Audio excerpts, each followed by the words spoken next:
বিকল্প জাতীয় সড়কের ত্রিপুরা অসম সীমান্তের ঝেরঝেরি থেকে রাগনা পর্যন্ত 12 কিলোমিটার রাস্তার নির্মাণ কাজে চরম অনিয়ম দেখা দিয়েছে। সাথে এই রাস্তার নির্মাণ কাজে ব্যবহৃত মাটি বহন করতে গিয়ে অপর একটি সড়ক তথা কদমতলা ধর্মনগর সড়ক ফেটে চৌচির হয়ে গেছে। রাস্তার পাশে থাকা সাপ্লাইয়ের জলের পাইপ লাইন ফেটে গিয়ে জলের হাহাকার দেখা দিয়েছে। জানা গেছে, রাজ্যের 208 নং বিকল্প জাতীয় সড়কের নির্মাণ কাজ শুরু করা হয়েছে কয়েক বছর পূর্বে।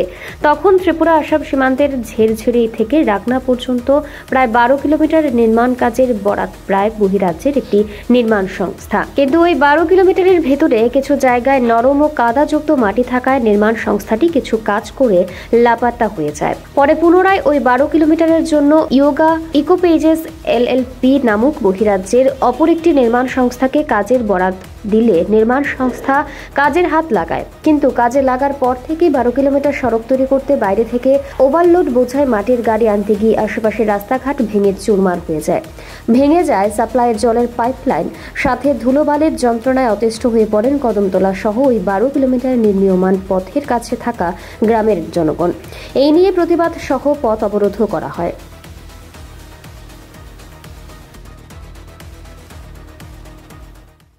বর্তমান কারণ বড় বড় গাড়ি যাওয়ার কারণে এই রাস্তাটা হয়েছে, এই রাস্তায় এই রোডটা নিতে পারতেছে না, যার কারণে রাস্তাটা এখানে খারাপ হওয়ার কারণে আমাদের এলাকাবাসীর অনেক অসুবিধা হয়েছে। বর্তমানে আমরা জলের সমস্যা, এই যে রাস্তার সাইডে একটা 5 পয়েন্ট আছে, এটা তো ফাইটটা গেছে, এখানে জল লিক করতেছে, আমরা ঘরে বাইরে ফাইতেছি। আর এই ছোটো ছোটো ফুলামান সবের বাড়ি ঘর আছে, গ্রামাঞ্চলের মানুষ ফুলামানটি রাস্তাঘাটে গাড়ি দুইটা থামলে আই যায়, এখানে অ্যাক্সিডেন্টের সমস্যা, রোজ দিন কোনো না কোনো একটা দুর্ঘটনার শিকার এখানে হইতেছি আমরা। আগে এরকম কেন ছিল না, এখন বড় বড় গাড়ি দিয়ে আইতেছে 12 চাকা 14 চাকার গাড়িগুলা, এই গাড়িগুলোর মধ্যে রাত্র 3টার পরে থেকে যে তারা এই একসাথে একটা গাড়ি যায়, ওই গাড়িগুলো যাওয়ার কারণে পরে আমরা এখানে শিকার হয়ে যাই। সবটি হয় কংক্রিট বুঝাই, না হয় বালি, না হয় সিমেন্ট, এরকম মাল বহন করতেছে, এই রাস্তাটা লোড নিতে পারতেছে না। মানে ওই নতুন রাস্তা যারা কাজ হইতেছে এই কাজের লেগে হইতে পারে, অতটুকু জানি না যতটুকু। তারপরে এই পরিবহন ব্যবস্থাটা মানে এই মাল্টি ইয়ে করার কারণে আমরা এখানে মানে এই রাস্তায় এতটুকু ক্ষমতা নিতে পারেন না, এই রাস্তাটা কোন থেকে কোন গেছে, এটা ধর্মনগর টু কদমতলা চুরাই বাড়ি। আগে তো এরকম আসলো না, আগে কেন এরকম আসছিল না, কিছুদিন যাবো থেকে এত তাড়াতাড়ি এত দুর্ঘটনা ঘটতেছে কেন? পুরো রাস্তাটায় আপনারা চলাফেরা করতে পারেননি, চলাফেরা করতে আমরা অনেক অসুবিধা হইতেছে। কিটার লাগে হইতেছে, আমরা ফুলামান মানুষ তো, এখানে দুইটা গাড়ি থামলে পরে ওই তারা আই যায়, ফুলামানটি আই যায় গিয়া। এখানে সুন্দর রাস্তা তৈরি করিয়া দেওয়া হইতো প্রথমত, আর দ্বিতীয়ত এত হাই ওজনের পরিবহন যাতে না হয়, এটাই আমরা চাই।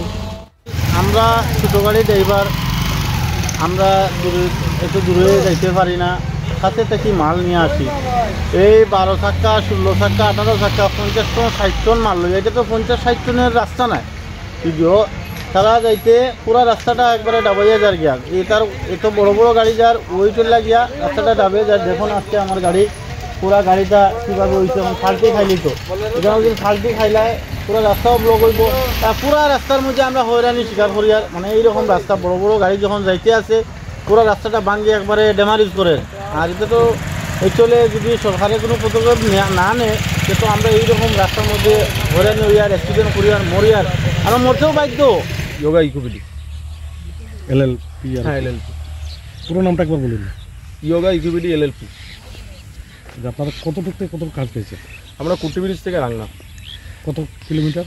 12 পয়েন্ট সামথিং কিছু আছে।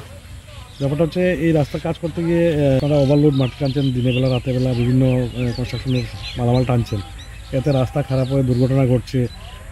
কয়েকদিন আগে অবরোধ হয়েছিল। তো যেরকম আছে আপনাদের যে রাস্তা খারাপ হওয়া, ওয়াটার সাপ্লাই লাইন ফেটে যাওয়া, তো এগুলো আমরা কন্টিনিউ রিপেয়ারিংয়ের চেষ্টা করছি এবং ওয়াটার সাপ্লাইয়ের আমাদের কন্ট্রাক্টর আছে, তারা করছে। ঠিক আছে, এটা নিয়ে আশা করি গ্রামবাসী কিছু অসুবিধা হচ্ছে, আমরা আগামী দিন এবং 2-4 দিনের মধ্যে এগুলো আমরা সলিউশন করে দেবো। আর রাতেরবেলা আমাদের গাড়ি চলে না সেরকম, রাতে আমাদের সম্পূর্ণ কাজ বন্ধ থাকে, দিনের বেলা আমাদের গাড়ি আসে। এর জন্য গ্রামবাসীর জন্য জলের ব্যবস্থা আছে এবং যেটা খারাপ হচ্ছে আমরা চেষ্টা করছি খুব শীঘ্রই ওগুলো সব ঠিক করে দেবো। কিছু তো প্রবলেম হতে পারে, কিন্তু অ্যাডজাস্ট করে একটু চলতে হবে, আমরা ঠিক করবো এগুলো। তারপর আপনার অ্যালাইনমেন্ট চেক করুন, সম্পূর্ণ মাটি উঠিয়ে আমাদের কাজ করা হচ্ছে। এভাবে তো এগুলো প্রসেস আমাদের মেশিন দাঁড়িয়ে লাঞ্চ টাইম চলছে, লাঞ্চের পরে মাটি উঠিয়ে আপনি রেখেছেন কোথায়? সাইড করে দিচ্ছি, স্পিড করে দিচ্ছি, ভিতরে চলে যাচ্ছে। এগুলো আপনার মাটি নেই, এগুলো ওয়াটার লেভেল। আর যে কাঁচরাটা যেটাকে বলা হয় আপনার কালো যেটা আছে, ওটা সাইড করা হচ্ছে। যখন প্রেসার করা হচ্ছে ওয়াটার, শুধু জল বেরোচ্ছে আর কিচ্ছু না। তো কালো মাটির উপরে আপনার মাটি ফেলে চলে যাচ্ছে? কালো মাটির উপরে ফেলা হচ্ছে না, এটা স্পিড করা হচ্ছে। যখন ফেলা হচ্ছে জল বেরোচ্ছে। আমাদের দেখুন ওদিকে দেখেন, পিট আছে আমাদের, পিটও কন্টিনিউ জল পাস হচ্ছে। এটা তো